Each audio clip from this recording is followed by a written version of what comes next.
One.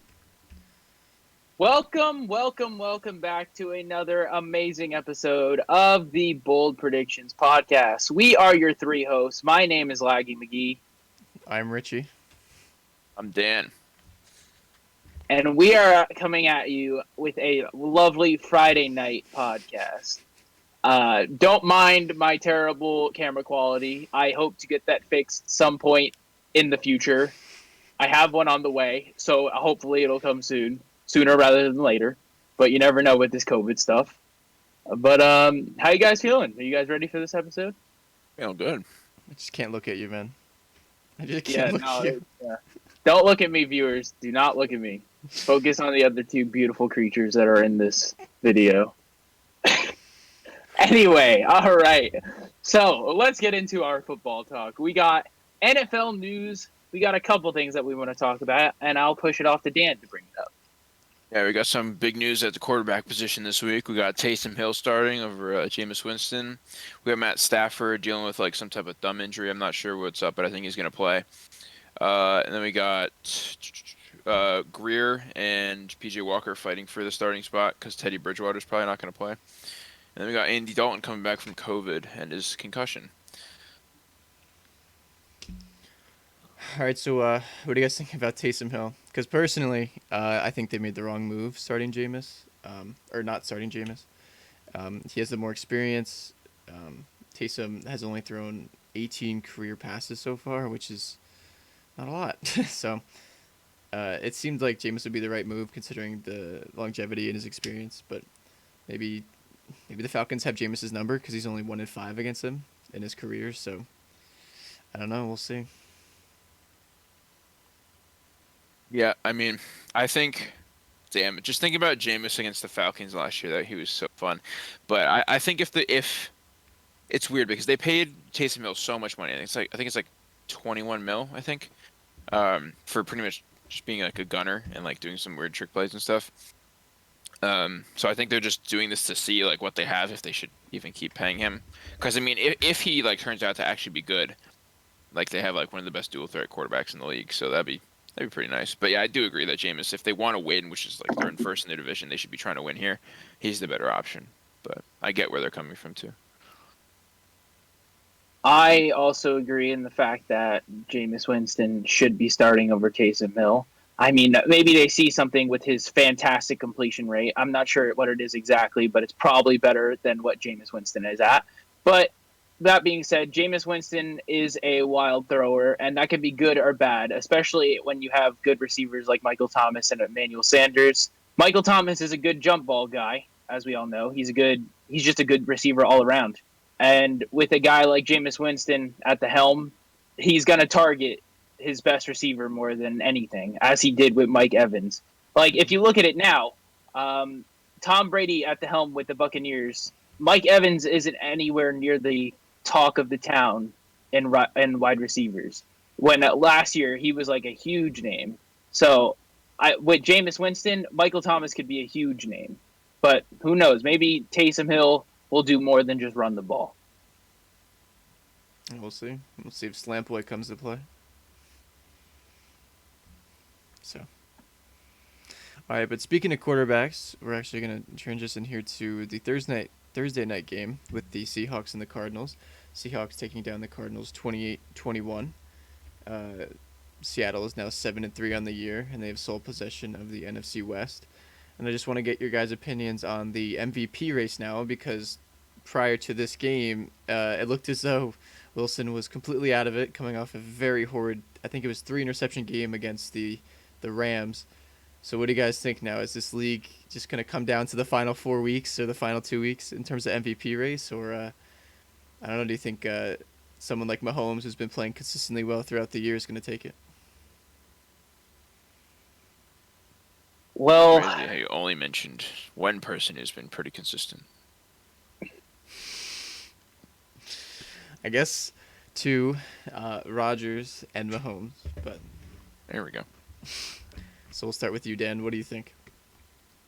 Yeah, so I think, honestly, I think right now, whatever we think right now, doesn't even matter. Because if Russ like has 3 or 4 more weeks just like this, like he's right back in it. It's all of what you do in the last like 2 weeks, pretty much.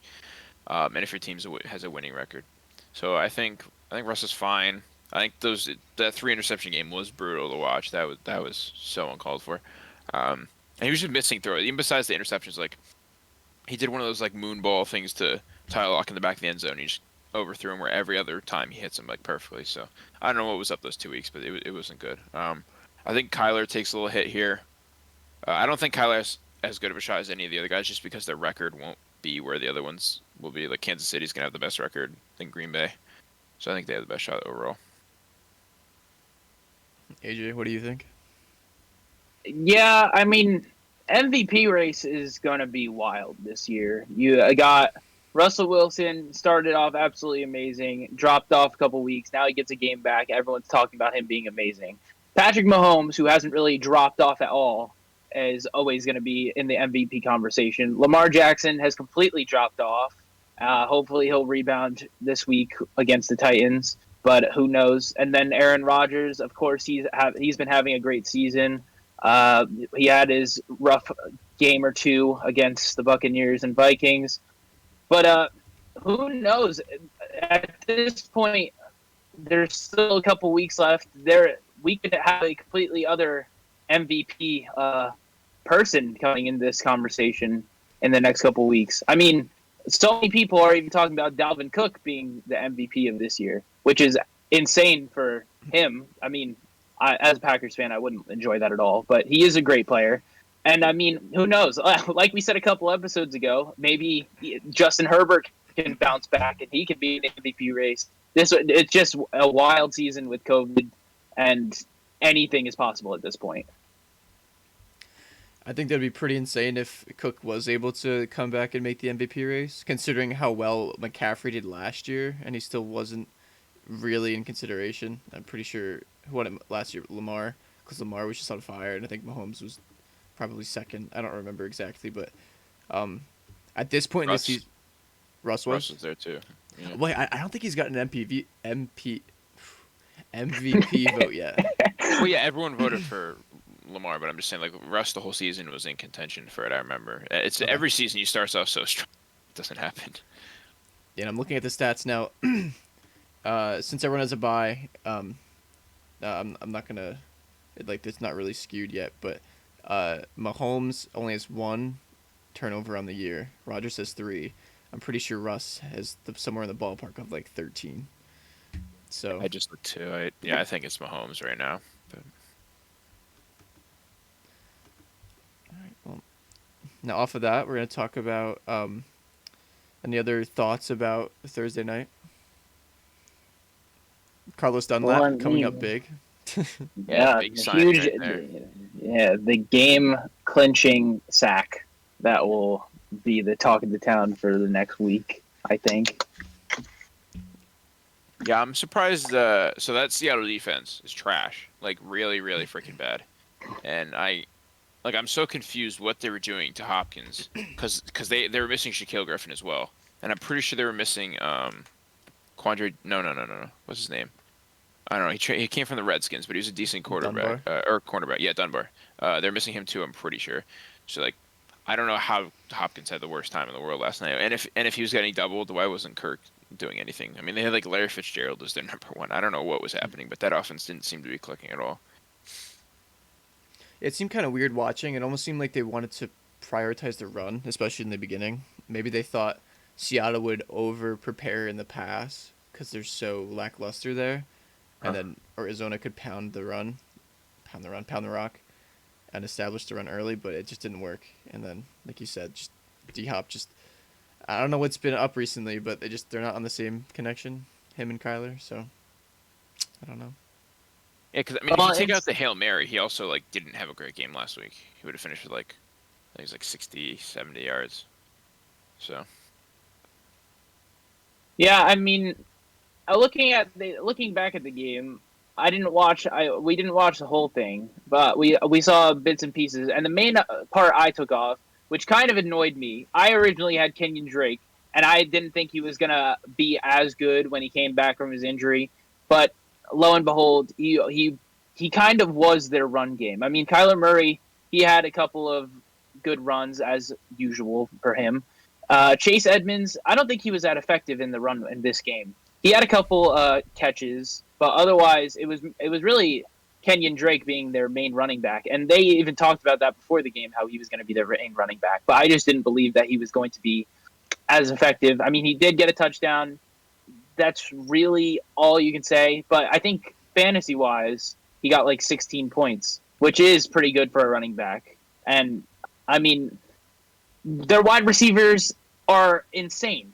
So it's basically another, when you're talking about a quarterback wide receiver situation, it could be another Jameis Winston where you should be throwing it up to your good wide receivers and hope that they can make the play, because you have DeAndre Hopkins, who you can argue is the best wide receiver in the game. I mean, not this year because there are other people doing phenomenal as well. But I mean, when you have those playmakers, you should be taking the shot no matter what, in my opinion. Yeah, absolutely. Especially at the end of the game, end of the game, instead of Kyler throwing it to Andy Isabella a few times, maybe throw it up to D Hop. It's all right though. 100%. Question. You just mentioned like best wide receivers. Do you guys think that Calvin Ridley is like really good, or do you think it's the like Antonio Brown Juju kind of effect, where Julio's kind of helping him a lot? Because he's a beast in the red zone, man. Like, he is always open. But I'm just wondering if that's because Julio just gets covered all the time. AJ, if you want to take this first, go for it. Yeah. I mean, this one's hard because Julio, he is a great receiver, and even though he doesn't get a lot of targets from Matt Ryan at the beginning of the season, he's been doing a lot better. What are you laughing at? Got out hard. All right, Dan's face. Richard. Dan's face. Oh, okay. My But face. yeah. So, but I mean, Calvin Ridley. It's another. I mean, it's another situation where it's like he's gonna come back from an injury. Can he prevail, or is he gonna fall like a lot of other people have an injury situation? I mean, with that being said, I think Calvin Ridley is a good wide receiver, and I think he could be very effective in the game coming up. I just mean, like, in general, like, you know, like how Juju hasn't been anything like he was with AB. That's true. Like, I'm just wondering, Yeah, I mean, is Calvin, like, good, or is it, like, Julio helping a lot? yeah, that's hard because I really think Julio, if he wasn't there, I think he'd be good. So I mean, yeah, I think it is. I think it could be an A/B situation because if Julio isn't there, Matt Ryan really doesn't have any other targets besides Todd Gurley, maybe if he's going to throw it to someone. But I mean, since Julio is there, I'm going to say he's not going to be that. He's not that big in general. Yeah, I mean that's a fair statement. It's really tough to compare, but man, I like Ridley. I like him a lot. I do too. And I think he could be a one somewhere else, but it's unfortunate because he's got Julio on the other side, so it's really hard to be the one. Although, in my opinion, I think Julio, not knowing any insider knowledge about football, I think Julio is overhyped, and I think Ridley is underhyped. Because Ridley was drafted in the first round. I mean, I forgot that until recently, so clearly there was some type of talent there. He wasn't some, like Alvin Kamara. Now, I'm not dissing Alvin Kamara, but he was drafted in the third round. Different position group, but draft position remains the same. So I think Ridley could be a one. Would he struggle a little bit more? Yeah, but I think he can maybe have the type of year that Juju's having now, if Julio wasn't there. Yeah, he's not on pace for, what was it, like 1,400 yards that Juju had that one year. Yeah. He's not on pace for that, I don't think, but I think he could play pretty well, especially if they can keep Gurley healthy and maybe if Hurst can be some type of weapon in the passing game. But I like Ridley. I think he's like just legit good. Like I know I know Julio's a beast and helps a lot, but I almost feel like just for that, like for the actual execution of getting like touchdowns and shit, which Julio just cannot do, I kind of think Calvin's just better. I know it's hard to say because Julio's a beast, but Julio literally cannot get touchdowns for his life. Yeah. So I don't know. I like Calvin a lot.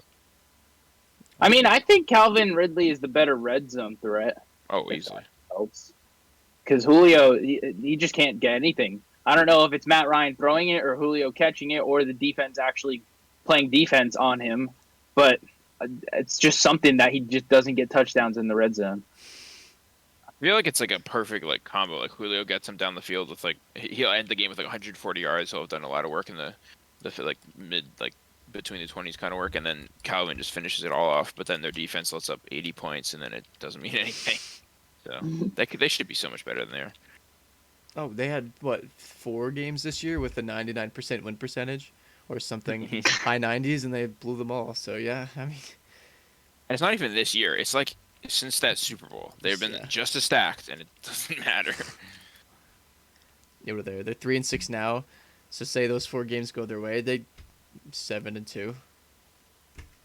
That right now, if all those games go this way, they're them and the Saints are both 7-2, playing for first place in the South.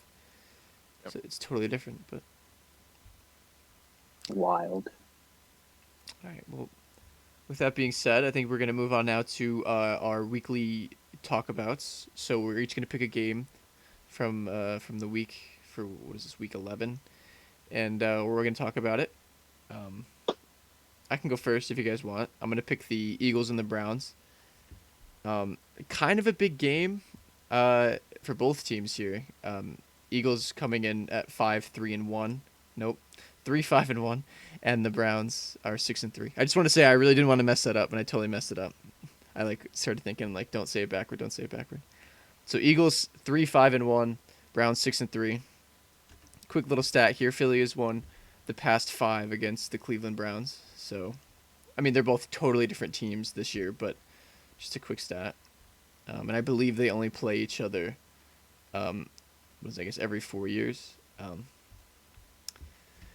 But yeah, so this is must win for both teams. Cleveland for the wild card, Philly for the division. Because after falling to the Giants last week, Philly, they need some type of spark because they've just been awful these past few weeks, and a lot of it's been coaching, but the players also aren't executing on both sides of the football.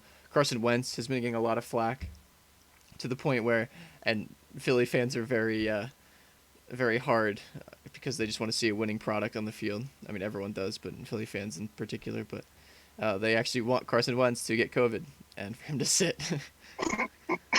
But it's just really tough, man, because especially when you're a poor drafting team like Philly has been. They had a chance to get, what was his name, Chin? The guy, the safety on the Panthers. They had a chance to get him, but instead they got the quarterback, Hurts. And if they can use him properly, it's a great pickup. But it seems like they only got him to be Carson Wentz's backup. And unfortunately, that's so tough considering they need players in every position right now. They just need depth. So because of that, they're 3-5-1, and now to the Browns, who are 6-3. They're playing better under new coach Kevin Stefanski. They haven't been winning convincingly recently. I know they took a close loss to the Raiders in a windy game, and then they just eked one out against the Texans. Sorry, but yeah, I mean, I think this game is big for them for the wild card, considering there are a few teams now in the AFC that could take their spot. Ravens, between Colts and the Titans. Miami's making a very big resurgence, which is crazy to think about, and then the Raiders too as well. So I think at the NFC it's more clear and cut who's going to get the wild card, but for this division it's wide open. Or sorry, for this conference it's wide open. So this is a big one for Cleveland as well. Let's see what they can do without OBJ and see if that defense can continue playing decently, forcing turnovers, getting sacks. But it'll be tough this week without Myles Garrett. So True. it'll be a fun game for all. I think this might be. I think this might be a sneaky good game this week. Might not be a lot of defense, but could be like 30 in the point total of the 30 range. So Excited to see Chubb back. He was Oh, a yeah. beast last week. But this is interesting because like for the past like 5 years, Philly's been like the best run defense every year. And last week, the Browns ran it I think it was almost 40 times. Um, so it's going to be kind of a battle of both of their strengths against each other. It's not going to be a win game like the last 2 weeks for the Browns. So hopefully they can incorporate a little more passing because we haven't seen anything from passing. So if they get down, that should be different. But I like this game too.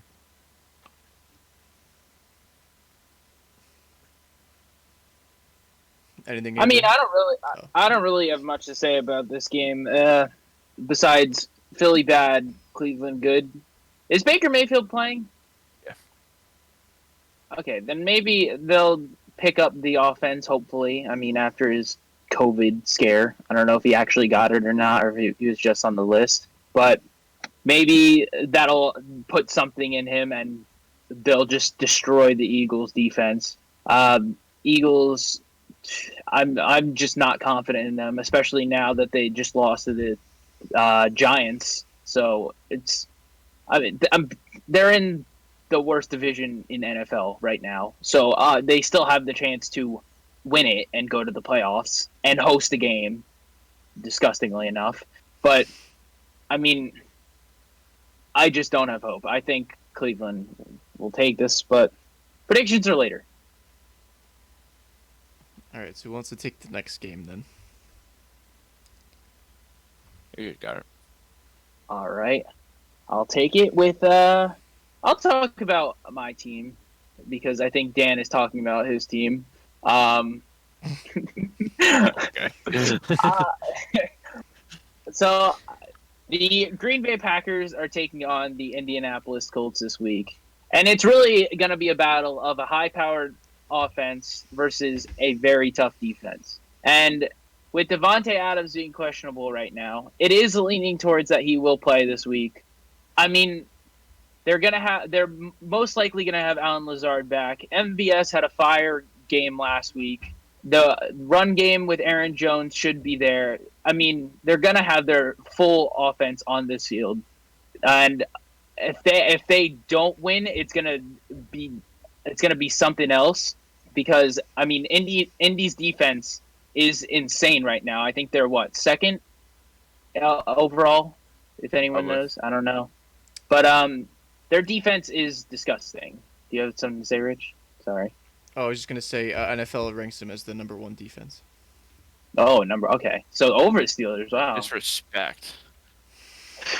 Wow. So yeah, I mean, it's gonna like I said, it's gonna be a high-powered offense versus a very strong defense. And I mean, when you look at it the other way, it's a offense of Indies, which is not the greatest, versus Packers defense, which is like mid, almost at like a good tier level defense. Besides their run game, which I mean, Himes is probably going to have a game against Green Bay.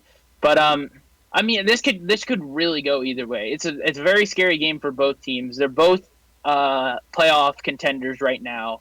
But I just think we could say defense wins championships, of course. But a high-powered offense, if it can't be stopped, it's going to be hard for a defense to stop them.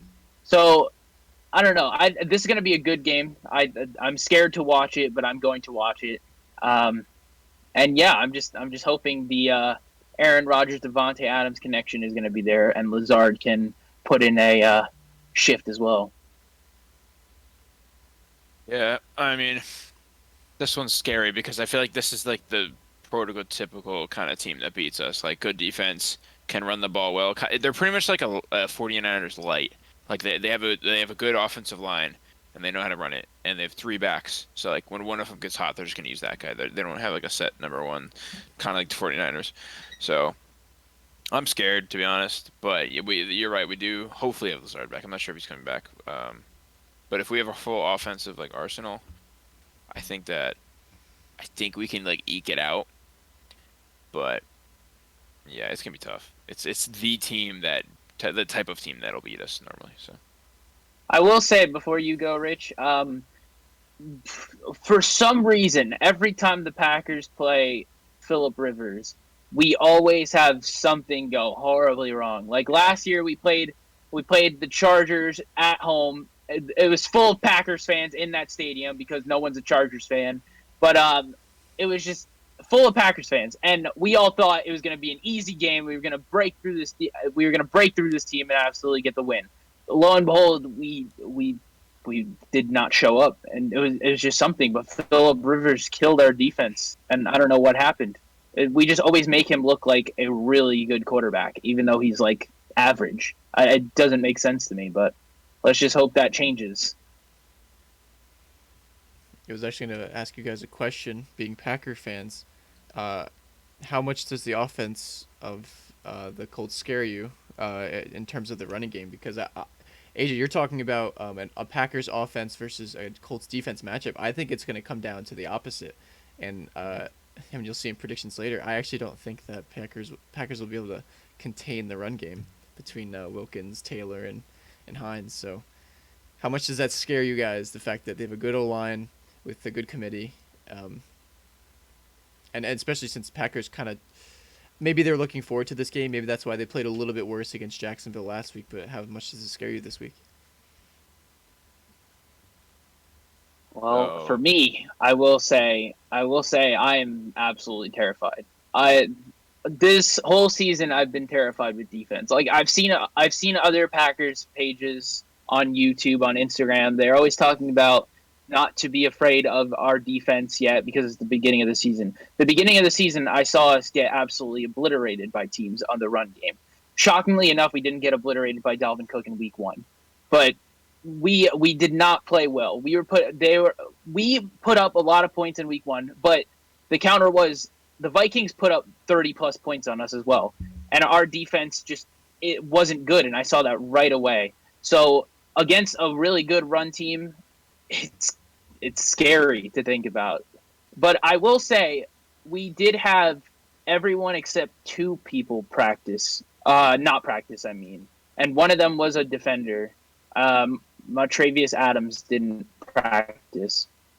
So we should have our full caliber defense as well as our offense. But if we get run on like we did against the Viking the second time, I don't know. I don't know if we're gonna be able to survive teams like the Titans in the future or any team with a good running back at this point.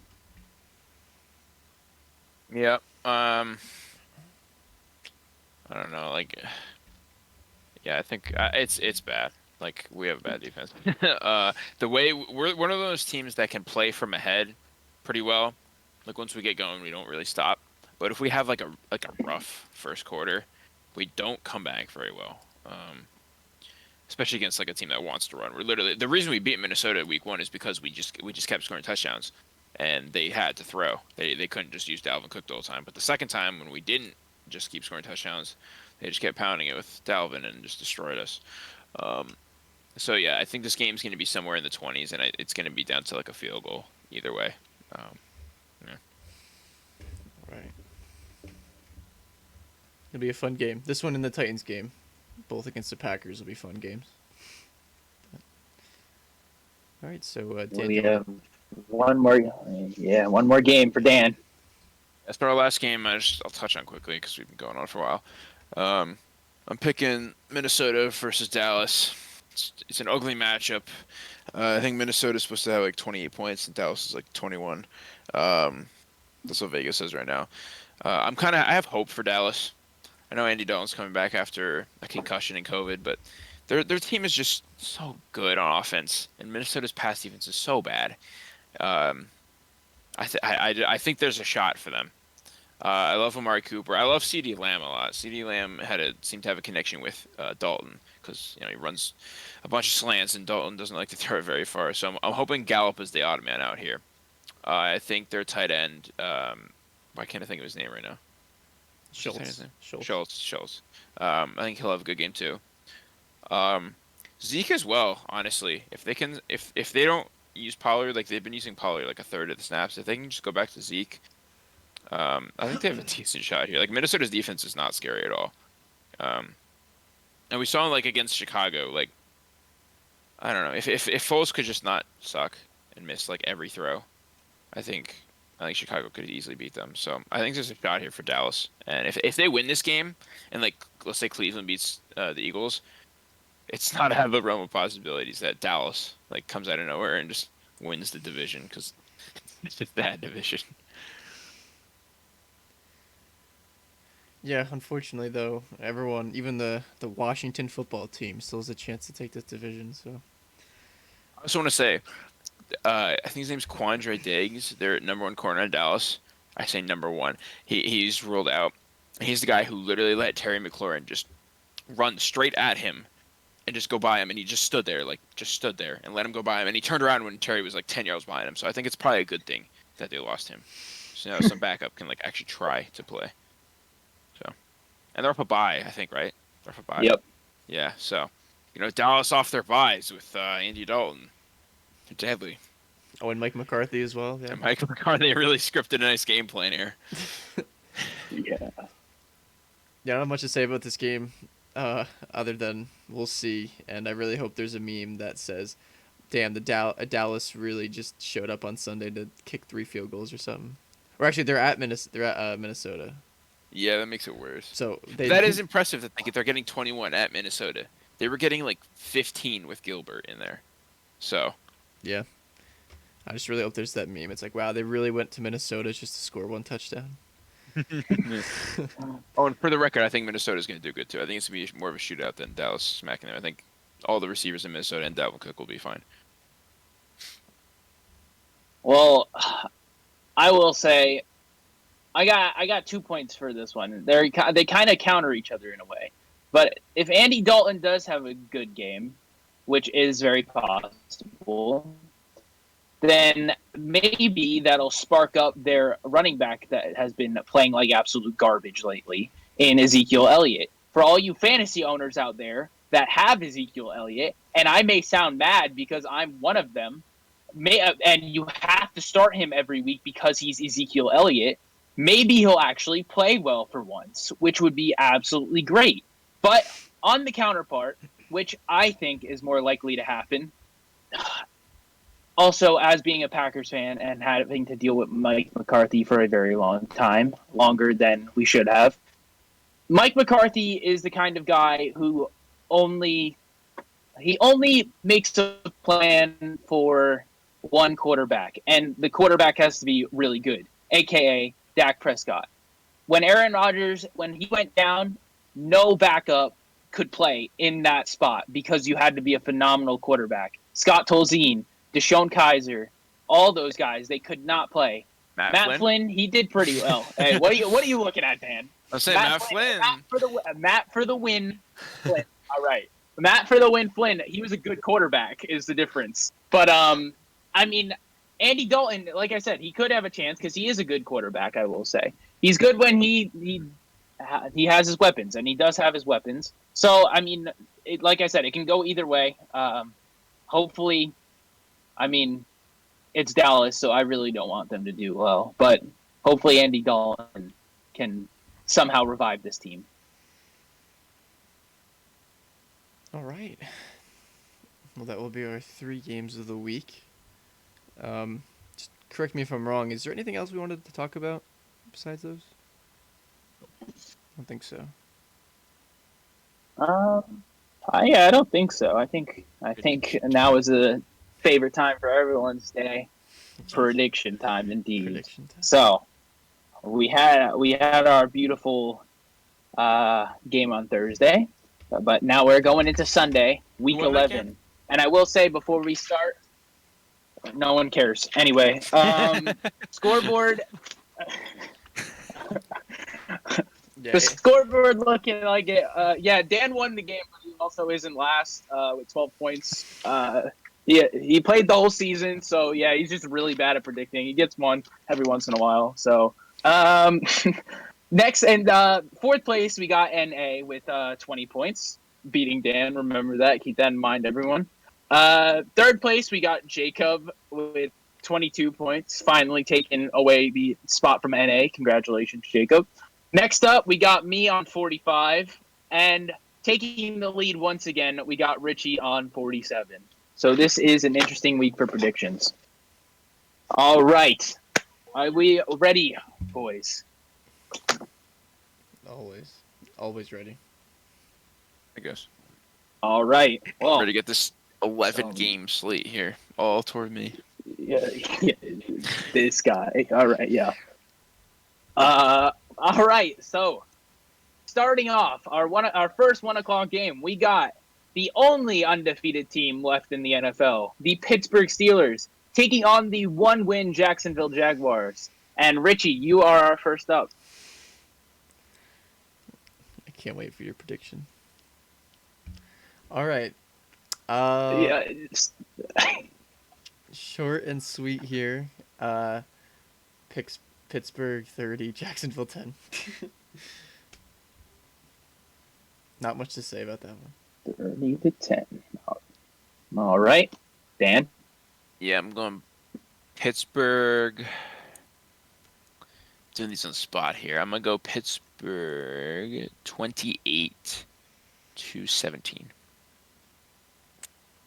All right. Well, Richie is smiling over there because he already knows we're called the Bold Prediction Podcast for a reason. And this is the first time Dan's hearing this. But AJ is about to make the boldest prediction of 2020. And that is, I am taking the Jacksonville Jaguars in this game. You may think I'm a joke. You may think I know nothing about football. That is probably true. But does anyone really know anything about football? Exactly. The questions you have to ask yourself. Now think about this, ladies and gentlemen. You might have clicked off the video now, but Jacksonville, they played well against Green Bay. They played really well against Green Bay to the point where I was scared that we were going to lose that game. And yes, it's very possible. This Jake Luton, I don't know how to pronounce his name. But he played very well. Oh, yeah, that's why I picked Jacksonville. Yeah. So Jake was a very good quarterback against the Packers. He's been very good ever since he took over for Gardner Minshew's injury. But I think it's very possible that they could beat the Steelers here. I know it sounds crazy. Pittsburgh kind of slacked off against Dallas with their third or fourth string QB at the helm. Maybe they're just slacking off a bit more. And who knows if they look over a team like Jacksonville, who in the past they have not played well at all. If they look over a team like that, they could just sneak a win in. So I'm taking Jacksonville here, 23-20. Wow. And before we continue on, Jacob is taking Pittsburgh 40-7. Okay. One thing I'll say about that. I'm sorry. I think no, you're good. They only played the Packers close. Jacksonville, meaning, is because I think Packers completely overlooked them for the Colts. But you know what, AJ? I hope you're right. Appreciate that. Anyway, next up, we got the Detroit Lions taking on the Carolina Panthers. Dan, this is you. So my initial thought for this was that it would be pretty close. But I'm worried for Detroit because they're missing DeAndre Swift. Matt Stafford's hurt. Galladay's out. Hawkinson's hurt. Marvin Jones is hurt. Amendola's out. It's kind of ridiculous. So I'm going to have to go Panthers here. I'm going to go with 27-20 Panthers.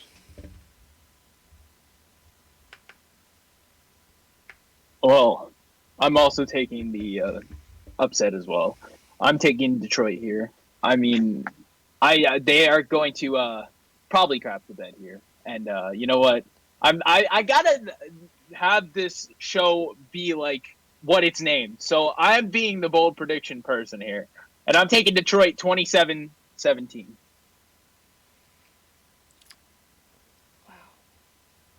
Wow. Okay. I knew about Galladay. I knew about Stafford. I did not know about and Swift. I did not know about the other guys though. Mm-hmm. So yeah, Carolina 31, Detroit 12. Oh, 12. Ooh. Oh. Just Marvin Jones and Hawkinson are playing, but they're questionable the whole week. So that's fine. I will say this: Dan has the exact same score as Jacob and team. Oh, Are you kidding me? Wait, what? So 27-20 was mine? Yes. Can Jacob change it?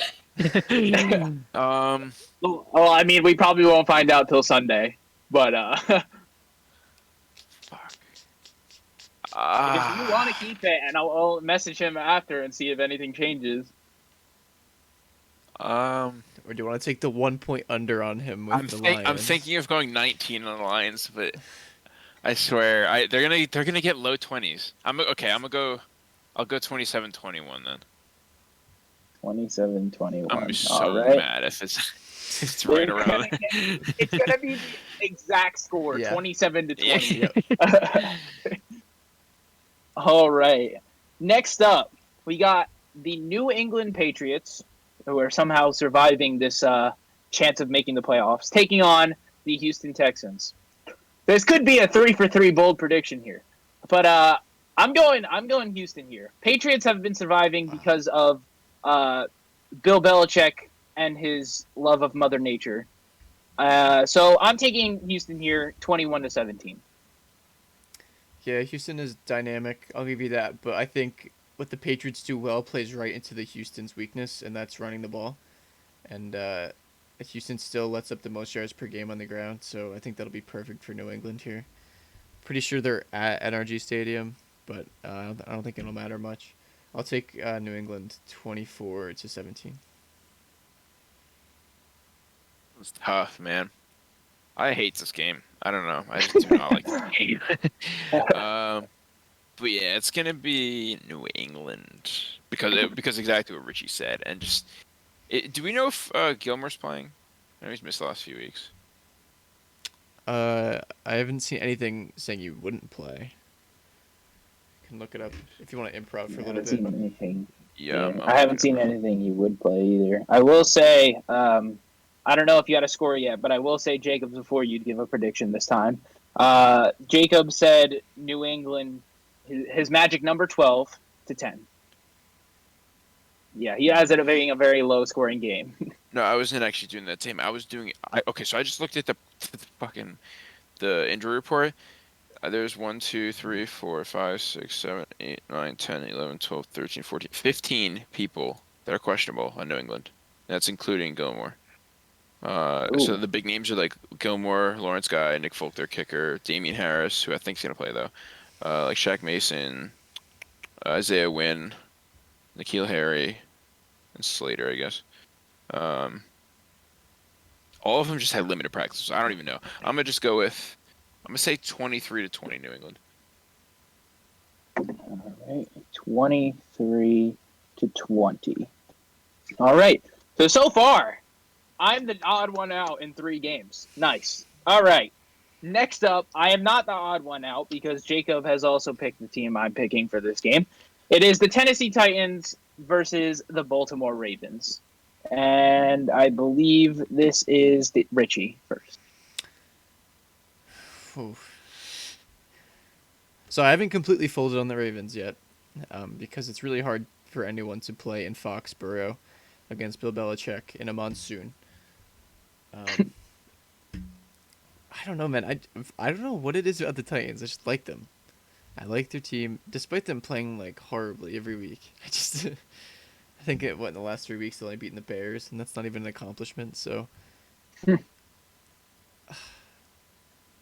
my heart wants me to take the Titans, but my brain has the control, has the final say, and I'll be picking the Ravens here, 28-27. I think it'll be close, but I think the Ravens get a bounce back game here. Okay. I have to agree. It's the Ravens. It's at the Ravens Stadium. This is going to be, like, in my opinion, the slowest pace game I've ever seen because they both just want to run the ball. They both just want to drain the clock. This one, I just don't know how much to favor the Ravens, but I think it's going to be pretty tight. So I'm going to say, let's say 27-23. So Dan is basically saying this game is going to be over before 2:00. But my bold prediction is this game will be the first one into halftime. like easily. That's a good prediction. I like Yeah. that. But once again, I am different from you guys. I am taking Tennessee here. I mean, I should be taking Baltimore because I have their defense in a fantasy league, but I'm going to take Tennessee here because really like Tennessee's offense. So I'm going to take them just barely, like you guys. I'm going to take them 23-20, and Jacob takes Tennessee as well. So I'm finally not alone with my pick. He takes them 20-14.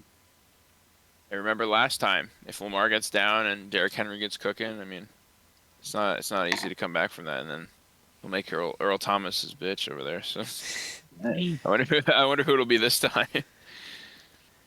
Yeah, the last time they played in the championship, it was 28-12. Oh, sorry. That magic number. That should be our symbol. 12. Yeah. We're gonna be like Seahawks. 12. All right. Next up, we got the Philadelphia Eagles taking on the Cleveland Browns, and this is for Dan. For me, huh?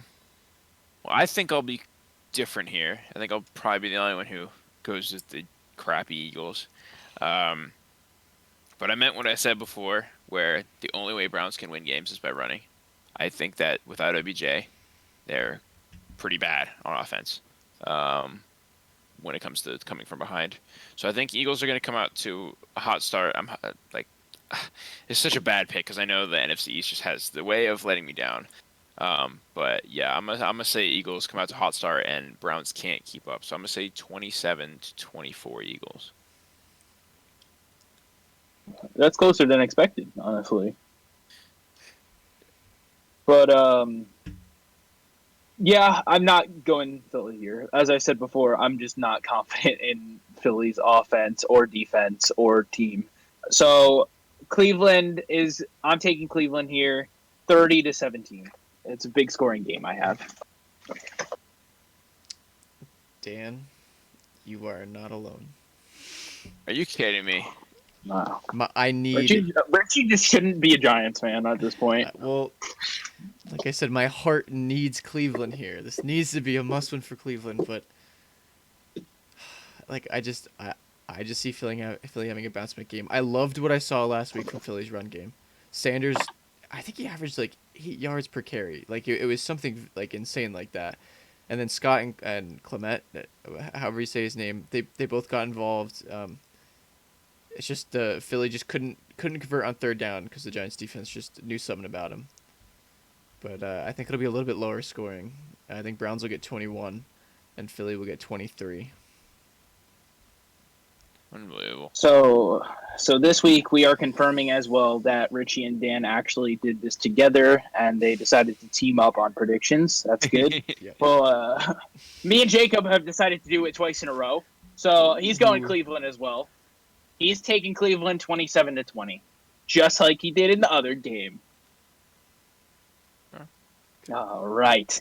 Next up, we got the flying Atlanta Falcons taking on the New Orleans Saints. And I believe this is me first.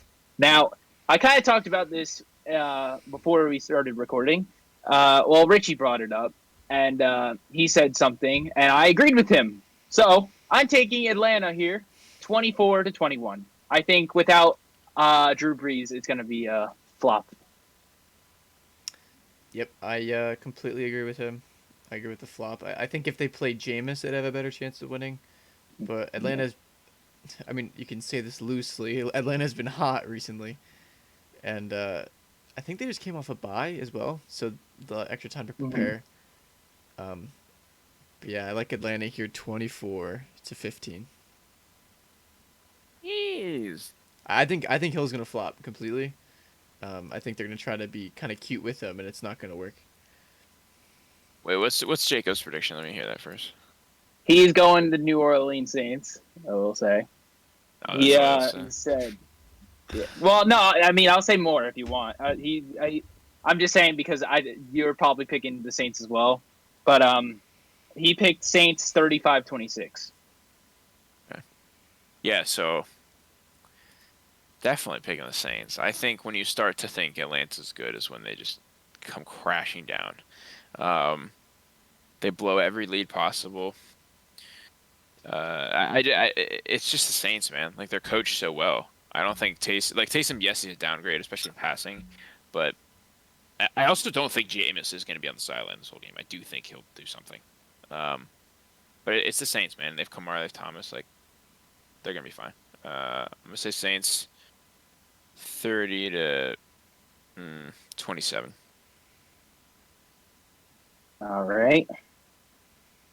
Next up, we got the Cincinnati Bengals taking on the Washington football team. And this is Richie. I was really hoping you were going to give me that Packer game next, so I could first predict it. We already did the Packer game. Oh wait, No, we you didn't. I thought Jacksonville for some reason. If you want it, I will try and match it up to where you get it. No, it's okay. You're good. Because you are a disgusting human being. Sorry. Anyway. No, it's fine. Yeah, so battle of the first round picks, or the first 2 first round picks in this one. This might be an ugly, ugly football game. But you know what? I'm gonna take the football team here. Yo, you're not a Giants fan. I think this is just a favorable matchup this week for NFC East teams. Giants can't lose because they're on bye. Dan even thinks Dallas could put up some points this week. And going back to the Bengals, the Bengals game, their defense is nothing to write home about. Their offense is pretty much what's been carrying them, which is amazing for them and for Burrow. But I think this is good for Washington. I'm going to take Washington here. It's 24-20.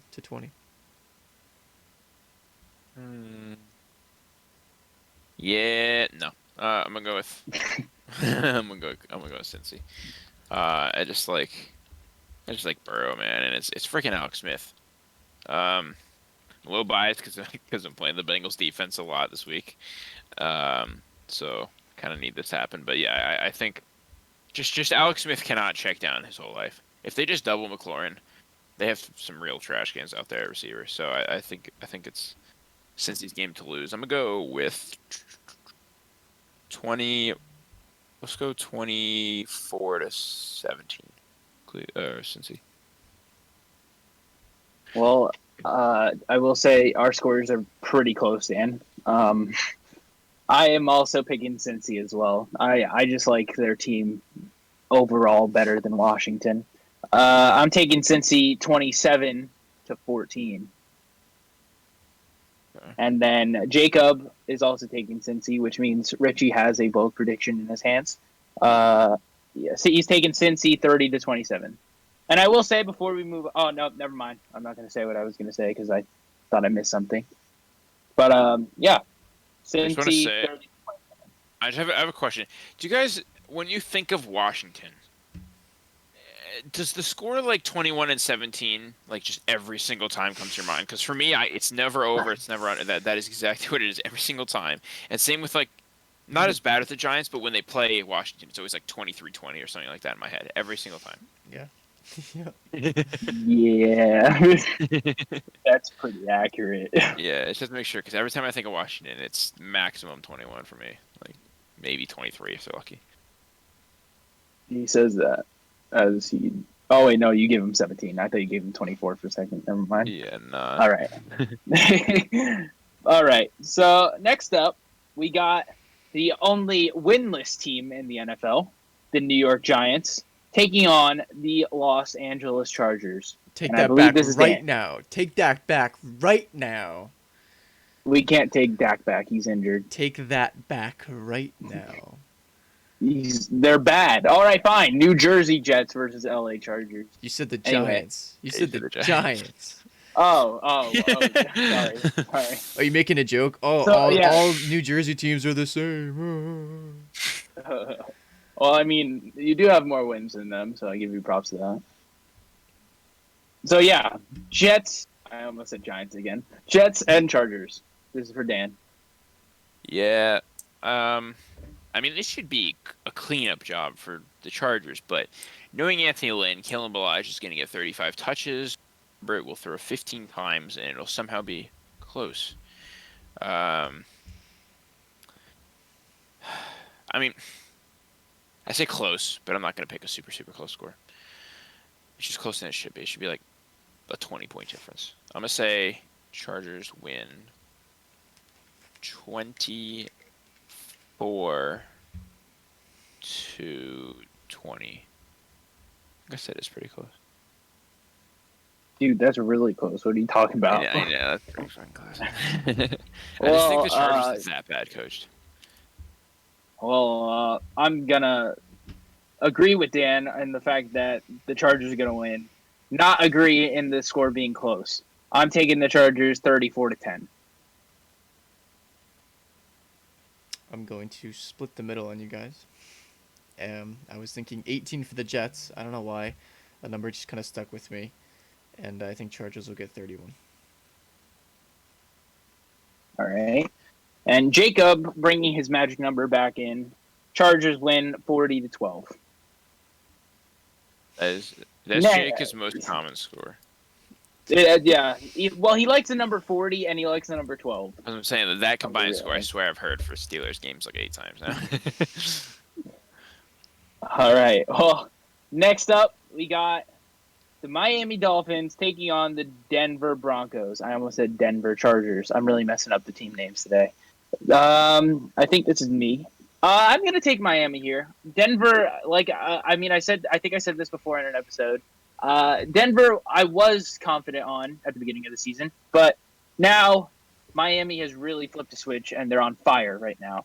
So I'm taking Miami 28-20. Yeah, I just couldn't tell you what's wrong with Denver. Like, everyone has to play better, and there needs to be better coaching. But like, I don't know. Is it luck? The run game's pretty bad. Did you see his quote? No. He said when the ball comes out of his hand, half the time he's saying, "Oh shit." I've never heard a quarterback. Yeah, that is like what? What quarterback says that? That's worse than I'm seeing ghosts. Why would you even say that to the media? I don't know. Okay. Wait, before we continue, I mean, since we're talking about these two teams, did you guys see that Tua apparently said that the NFL was easy? Yeah. He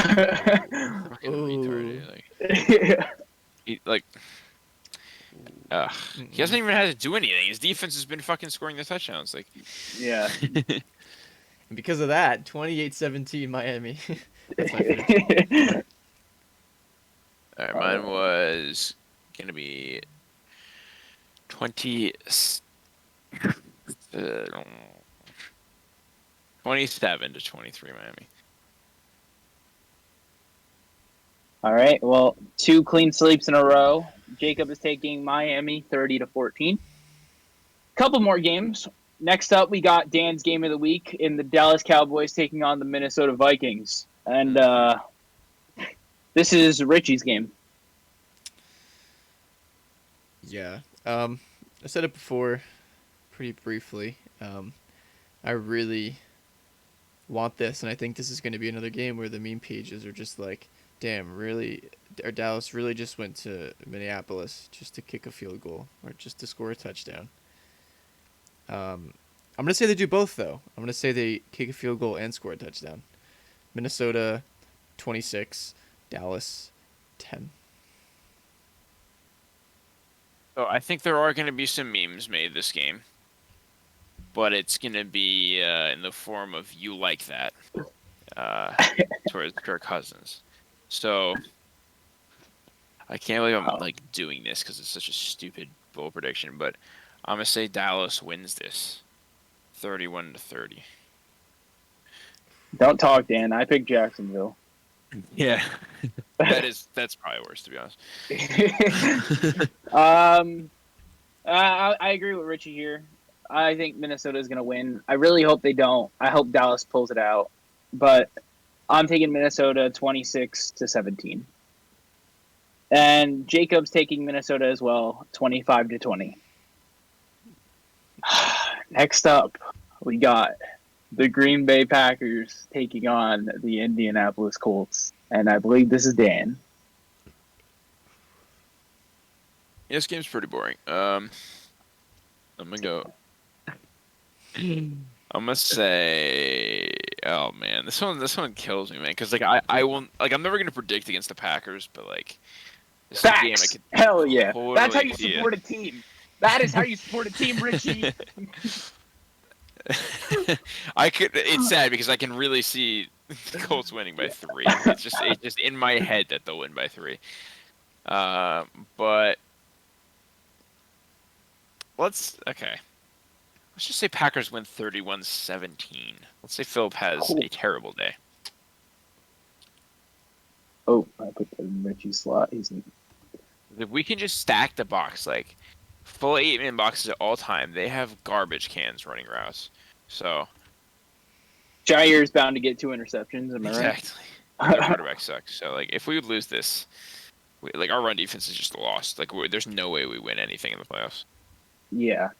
I'm taking it closer than Dan. I do have confidence in my Green Bay Packers, but it's going to be close. I'm saying 26-23. Go ahead, Richie. Spew the BS out of your mouth. This is just such a perfect upset week for the Packers. Coming off a close game against Jacksonville. We already had that upset week against the Vikings. Please stop. No, that was division. That was a divisional game. That does not count. All right, Bucks. No, Bucks Bucks are actually like a powerhouse. No. We're your favorites. So. Yeah. I think all the bases are covered already. We're already lost. This just looks so good for Colts O-line here. Colts. I think it's gonna be a little bit lower scoring, but I think my bold prediction is Colts take a lead and then kind of hold the whole time, and Packers get maybe a touchdown or 2 late to kind of bring it back. So I'll say 24-21, Indianapolis. That is weird to just waste a prediction when you're so close, like to AJ and totals. Yeah, well, I mean, if you look at it this way, if you use your mouth to go over his picture, he actually picked the Colts before we even started. But Richie, you're not alone in this one. Oh, because Jacob also picked Indy. He picked them 30-27. I'm gonna have some strong words with him after this. But yeah. But now we got the Sunday night football game in Kansas City, and the only team to beat them this year, Las Vegas Raiders. I believe this is me. Now, I will say I had another bold prediction for this one. I wanted to pick Las Vegas so bad, but then I saw on the news that the entire Vegas defense was on the COVID-19 list. So now I'm like, no, there's no way I'm picking them. So I got Casey winning this 33-14. Sorry, AJ, taking the over on you. 35-17.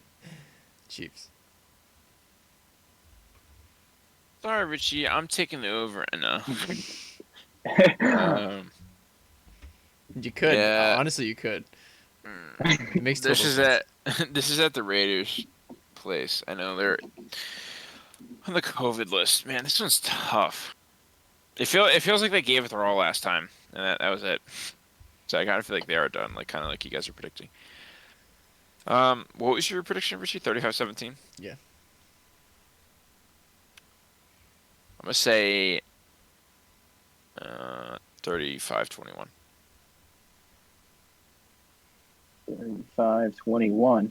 And Jacob bringing his magic score back into this game. Casey 40-12. No way, dude. What the hell? So every time he thinks it's a blowout, it's always that score. And finally, the Monday night game that I'm actually pretty excited for. The Los Angeles Rams taking on the Tampa Bay Buccaneers. And I believe this is Richie. I feel like I'm gonna be the different one here. I'm gonna be the lone wolf. I'm taking the Rams. I love that team. I think Goff might struggle a little bit against a good defense, but I think the killer for the Bucks this game is going to be penalties. I think the Rams will come out very prepared. McVay will do a very good job, like he always does.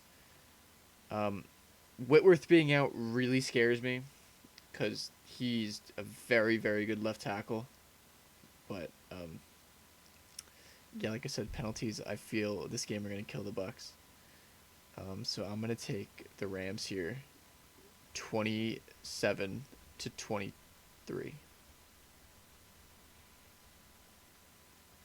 So it's at the Bucs Stadium, so that automatically makes me like him a little bit. It is Tom Brady, and I know we always say he never loses 2 times in a row. What about he only wins 1 time in a row? What if he has to win twice in a row? So yeah, I'm going Thomas here. Let's say I'm gonna say 30. These are 2 good defenses, but I'm gonna say it's gonna be one of those games where it's like just the offenses take over. 35-27. Thomas. Well,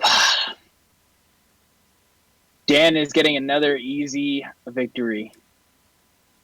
I'm taking the Rams as well. I like their defense. I think the problem is Tampa Bay, once they get pressured, it's over for their offense.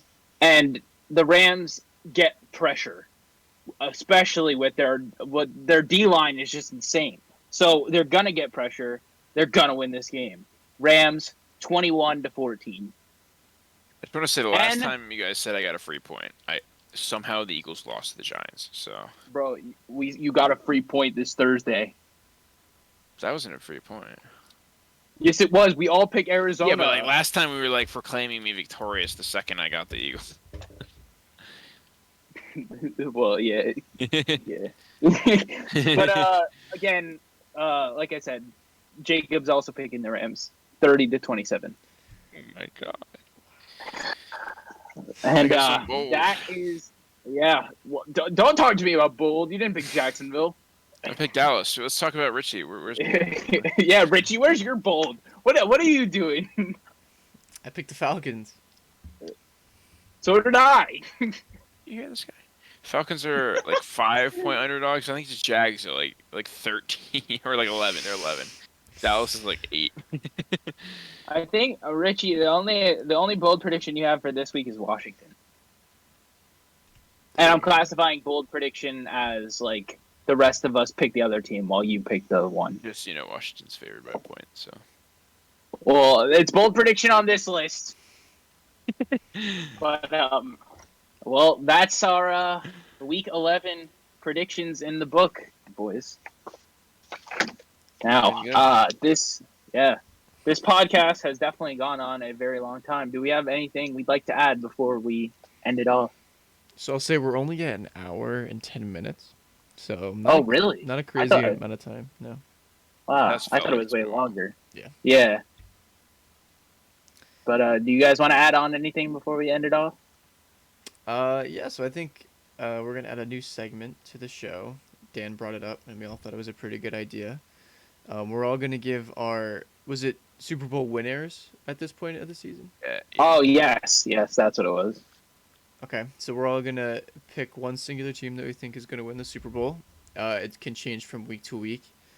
It doesn't have to be the same team. It can be if you think that's the team that's gonna win it all.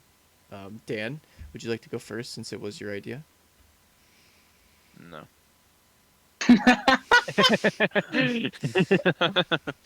Kidding. All right, fine. Oh, no, you got it. I was just gonna. No, you got it.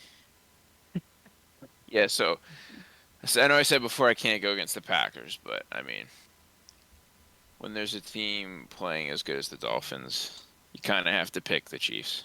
So I'm gonna go with the Chiefs right now. I know it's like not bold at all, but yeah, we're going with the Chiefs for now. AJ, would you like to go next? Oh, yeah. I mean, if Dan didn't go first, I was gonna claim the victory of taking the obvious choice, but Dan has claimed that. So, do I want to go bold here? You know what? I guess I will because I kind of had them being it, even though I just picked them to lose to the worst team in the NFL besides the Jets. I like the pick. I'm taking the Steelers. So bold of you to go with an undefeated team.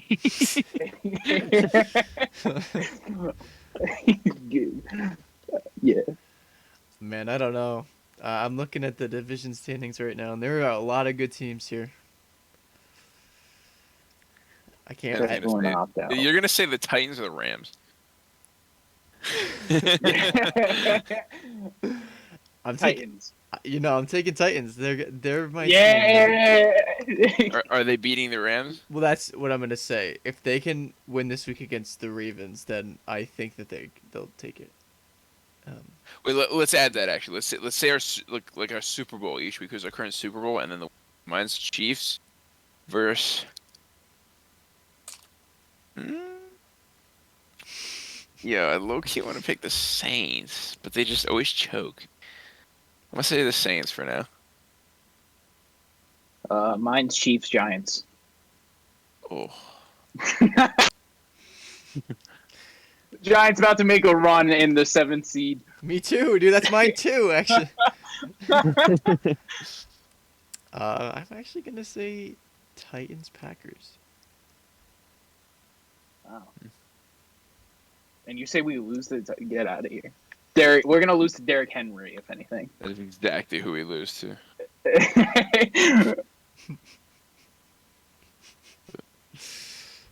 But yeah, I guess that's week 11 in the books. Do we have anything else before we end it off this beautiful episode? If Andy Dalton's on your waiver wire anywhere, or CeeDee Lamb or Schultz or Gallup, or not Gallup, fuck Gallup, Amari, grab one of them, start them, free 30 points. This is also coming from the guy that said Lockett was going to go off last week. Was gonna be what? Coming from the guy that said Lockett was going to go off last week. I think he dropped what, 6 points? Oh, the week before. Yeah. Yeah, that was dreadful. So basically, what you're saying is, be careful with what you do in your fantasy leagues, ladies and gentlemen. Pick up Taysom Hill and start him at tight end. Oh yeah, and we'll end it there. Thank you all for another great episode of the Bold Predictions podcast. We have been your 3 hosts, and we say goodbye. Thank you. Go Pack Go.